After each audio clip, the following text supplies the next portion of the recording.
Hello, everyone. My name is Amber, and I'd like to share the story of how my mother-in-law, Patricia, got involved with my inheritance and how I dealt with her relentless behavior. Patricia, my mother-in-law, has always shown a peculiar interest in my inheritance since I married her son, Raymond. She constantly asked, "Amber, when will you get your inheritance? I heard it's about $35 million. Imagine the kind of life we could live with that kind of money. Isn't it taking forever to process?" Her persistent questions revealed how obsessed she was with my financial situation. At first, I naively shared some details about it, but I regret that decision now. Afterward, Patricia became overly familiar, and her incessant probing started to wear me down. Raymond and his father, Gary, often had to step in. "Patricia, you need to stop asking Amber about her inheritance," they would tell her. "When or if she gets it is none of our business." Raymond even added, "Mom, you're being rude and bothersome. We're doing fine financially and helping you and Dad. What more do you want?" Still, Patricia continued to fantasize aloud about a more lavish lifestyle, suggesting that we could move from our current home to a mansion. It was clear she was fixated on my finances. To deflect, I made a lighthearted comment, saying, "Who knows if I'll even get that inheritance? The process is complicated, and for all you know, I might have made the whole thing up." Everyone laughed at my joke, everyone except Patricia, who gave me a hard stare, clearly offended. After that moment, Patricia's attitude toward me changed dramatically. She became openly hostile, revealing her greed and how deeply my words had affected her. Her behavior escalated as she realized I wasn't as rich as she had hoped. One day, when Raymond and Gary were away, I found myself alone with Patricia in the kitchen. She looked at me with disdain and told me to follow her to her room. I felt uneasy but curious about what was going to happen next. "We need to talk privately," she insisted. Her urgency made me wonder if she was going to discuss a post-nuptial agreement. Though I wasn't sure, I was determined not to be caught off guard. Once inside her room, Patricia locked the door behind us, turning the key firmly. "Amber, you're staying here until you sign these papers," she demanded. I was taken aback, struggling to understand why she was being so forceful. She explained that the papers were a post-nuptial agreement drafted by a lawyer to ensure that I wouldn't have any financial claims on Raymond if we divorced. I couldn't believe it. Why would she assume that Raymond and I would ever part ways? Despite my objections, Patricia insisted, saying she had everything figured out and that she had a significant role in shaping our future. Reluctantly, I began to read the document, which turned out to be extremely restrictive. It stated that if Raymond and I divorced, neither of us could claim anything from each other, no alimony, no division of assets. We could only keep what was in our own names. The terms were shocking, and I felt anger building inside me. I confronted Patricia, questioning the sudden appearance of such a document. We had never discussed any prenuptial or postnuptial agreements, and her actions made it clear there was more to her motives than I had initially thought. This was no longer a simple family matter. It felt like there were deeper issues at play. Patricia then revealed her true intentions. She had originally welcomed me into the family under the belief that I would inherit $35 million. And with that money, she wouldn't need to worry about a prenuptial agreement for Raymond. Now, she accused me of lying about the inheritance and labeled me a gold digger, claiming I was a financial burden to her son. She insisted that I sign the prenup to protect Raymond's assets. Her manipulation became clear. Patricia had been silent about any prenuptial agreement all this time, hoping to benefit from my supposed inheritance. When she discovered that my inheritance might not be real, she aimed to secure Raymond's assets by forcing me to sign a post-nuptial agreement. She was trying to create a scenario that would push Raymond into a divorce, so she could secure a wealthier match for him and live a luxurious life herself. Her words, fueled by greed, were crushing. She believed Raymond deserved someone with a large fortune, disregarding the love between us. Her vision was clouded by materialism, seeing me only as an obstacle to her dream life. It became clear that Patricia would go to any lengths to benefit from my inheritance. This encounter revealed her willingness to sacrifice her son's happiness for personal gain, a realization that made me grateful I had no inheritance to be manipulated over. I refused to let Patricia control me. "If Raymond believes this agreement is necessary," I said firmly, It should be a mutual decision made with proper legal advice, not a demand from his mother. I was determined to stand my ground, aware that Patricia might try to keep me there until I signed, but I was prepared to confront her.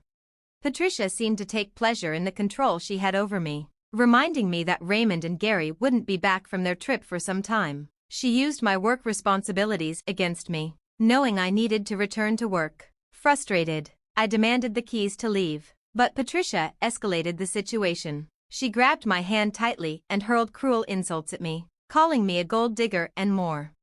My anxiety spiked as she tightened her grip, and her screams drowned out my boss's repeated calls. Feeling trapped and overwhelmed, I reluctantly signed the document, watching Patricia's satisfied grin spread across her face.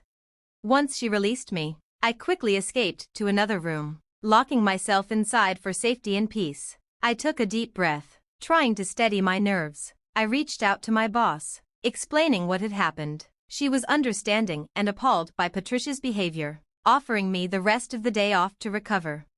Determined to document everything, I photographed the bruises Patricia had left on my arm, stark reminders of how far she would go. My anger and frustration grew as I realized Patricia needed to face consequences for her actions.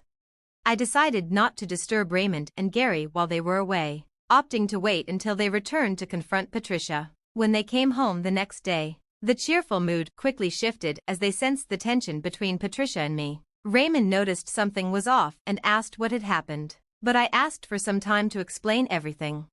Before I could talk, Patricia quickly engaged Raymond in conversation, probably to discuss the prenup, unaware of the confrontation that had taken place in their absence. The truth was about to come out, and the pieces of the story were finally falling into place. Soon after, Patricia called for Raymond. He came downstairs, holding the post-nuptial agreement, looking upset and frustrated. "What's this all about, Dad? Did you know about these papers?" he demanded, referring to the document Patricia had orchestrated. Gary, who had been unaware of any of this, was stunned. "What papers are you talking about? What post-nup?" he asked, clearly confused by the situation. "It's a ridiculous post-nup Mom made up for Amber and me," Raymond explained, clearly as shocked and outraged as I was. Gary immediately clarified.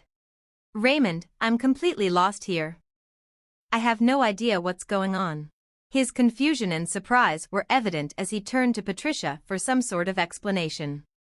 Cornered, Patricia stood her ground, justifying her actions under the guise of concern. "I'm doing this for your benefit," she insisted. "Raymond, your wife isn't good for you. She's just after your money." Patricia accused Amber of being a gold digger, suggesting she had fabricated a story about an inheritance. Raymond, stunned by his mother's harsh words, struggled to grasp her twisted reasoning. "What does Amber's inheritance have to do with anything?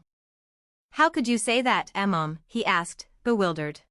Patricia didn't relent, painting a grim picture of Amber exploiting Raymond and draining him financially after a divorce. She pushed him to sign the post-nuptial agreement and suggested he find someone more financially compatible, fueling the tension further. This accusation lit a fire in Raymond. He fiercely defended Amber, a rare moment when he stood firm against his mother's manipulations. It was a turning point for me, seeing Raymond stand by our relationship and putting any concerns about his loyalty to rest. What neither of them knew was that the truth about my inheritance had come through the previous day, a detail I hadn't shared in the chaos. As the argument wound down, Raymond's gaze met mine, filled with curiosity and concern. "Amber, why did you agree to sign that post-nup? You should have waited for me. You know I'd never support something like that. Why let Mom pressure you?" His disappointment was clear, but it was also mixed with a desire to understand and fix the situation together. I reassured Raymond, "I never doubted you'd want to address this. You've always been supportive." I wanted to talk about the post-nup, but I didn't get the chance. I explained how Patricia had trapped me in her room, her grip firm until I reluctantly signed the document. It was clear I had no choice. I was coerced into giving my signature. Raymond and Gary were visibly shocked by my story, especially since Patricia hadn't even attempted to deny it. Instead, she seemed almost pleased with herself, which only fueled the anger in my husband and father-in-law. Their disbelief quickly turned into outrage as they noticed the bruises on my arm. "What have you done to Amber? How could you hurt my wife? This is assault," Raymond yelled, while Gary condemned Patricia's actions as madness.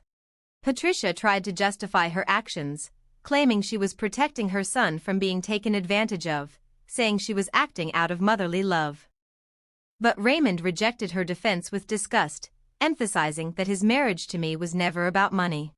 Still clinging to her dreams of a wealthier life, Patricia lamented Raymond's supposed promise to improve their standard of living. Patricia thought marrying you into money was the only way to secure the life she wanted. This only deepened the rift, prompting Raymond and Gary to challenge her greed and disregard for what truly mattered. The argument grew more intense as both men confronted her, and eventually, her stubbornness began to crack under the weight of their united stance. It became clear that she realized her actions had crossed a line, one she couldn't defend. Cornered and seeing that Gary and Raymond weren't on her side, Patricia resorted to tears, trying to manipulate them with an emotional outburst. She sobbed, claiming she had only acted in the best interests of the family and that she deserved a better life for all her sacrifices, including providing them with a home. She painted herself as the victim, wronged by those she had supported. Raymond gave her a dose of reality, reminding her that their living situation was supposed to be mutually beneficial. He pointed out that he and I were the ones financially supporting the house, not the other way around. Frustrated with her manipulative tactics, he announced that we would be moving out and cutting off all financial support, signaling a major shift in response to her actions. Gary, too, had reached his limit. Years of tolerating Patricia's greed had worn him down, especially now that she had turned aggressive and manipulative toward me. Offering his support, he suggested that he could leave with us, distancing himself from Patricia's toxic behavior and making it clear he was with us, not her. Unmoved, Patricia mocked our ability to survive without her, predicting we would end up in poor living conditions. Her taunts were meant to belittle and undermine, assuming we would struggle without her financial support. It was then that I decided to set the record straight, refuting her grim predictions with confidence. "Housing and supporting us won't be a problem," I stated calmly, challenging her narrative of financial doom. Still clinging to her delusions, Patricia laughed it off, calling me a gold digger who couldn't provide for Raymond and Gary without her. Her scorn was obvious, but it was based on outdated assumptions. I corrected Patricia's misconception. Far from the broke individual she thought I wasn't struggling financially, nor was I a gold digger. My silence about my financial situation had been intentional, not a necessity. It was time for her to learn the reality she had so drastically misjudged. In that moment, I revealed, "Actually, I'm doing quite well, thanks to the $35 million at my disposal. While not all of it is liquid, there's more than enough to take care of things." The shock in the room was palpable, especially for Patricia, who was clearly stunned by this unexpected turn in my financial situation. Patricia, stunned, challenged me, "But you said there was no inheritance." "You lied," I replied, a little exasperated. "Patricia, you're exhausting." I made a passing comment about not having an inheritance, never expecting it to expose your true intentions. "Honestly, I'm grateful for that remark, it showed me exactly who you are." This revelation left Patricia scrambling, her mind racing as she tried to salvage the situation. She tried to downplay her earlier hostility, laughing awkwardly and saying, "Oh, Amber, you trickster. We could have avoided all this misunderstanding if you had just told us earlier." I shot back firmly, "Really, Patricia? If I had made it clear that I was joking, you wouldn't have pushed so hard for that post-nuptial agreement or tried to ruin my marriage, would you?" Patricia's weak attempts to backtrack, admitting her overreaction and even tearing up the post-nuptial agreement, came far too late to undo the damage. "Patricia, it's obvious now that you need to stop worrying about my inheritance. We can't fix this relationship just like that. If Raymond still wants to move out and sever ties, I completely back his choice." This was a pivotal moment for me, a declaration of my independence and my readiness to move forward without being shackled by Patricia's manipulative ways. My priority was my well-being and my bond with Raymond, not anything tied to her financial influence. Raymond made his stance clear: we're leaving. Amber, my mother's greed has no limits, and I won't stand by and watch her take advantage of you any longer. We'll be out by the end of the month, and Dad will be coming with us. We were unified in this decision. Raymond and I had already started looking for a new home, finding a perfect place just an hour away. The task of securing a new house and moving in within a month might seem overwhelming, but with our solid financial footing, it went smoothly. Gary chose to join us, ready to start fresh and take the step of filing for divorce from Patricia. His decision was his own, driven by the events he had witnessed, and he filed for divorce in the same month we planned our move. Cornered and desperate, Patricia tried to sway us with tears and apologies, but her financial situation only made things worse. Lacking in income and with Raymond providing for Gary, neither of them was entitled to alimony. In a twist of irony, Gary was entitled to half of the house, as it was bought during their marriage, which led to exactly what Patricia had feared: she would have to sell the house. The divorce proceedings stretched on for a year, with mandatory separation periods and Patricia's growing distress over her finances. She had to rush to sell her home just to make ends meet. Once the divorce was finalized and the assets divided, Gary chose to live in a modest apartment, valuing his independence and not wanting to impose on our new life. We continued to support him, now able to do so without strain. Despite the chaos, this sequence of events strengthened our family ties, reminding us of the importance of honesty, mutual support, and the value of relationships over any financial gain. Thanks for watching. Until next time, stay stunned.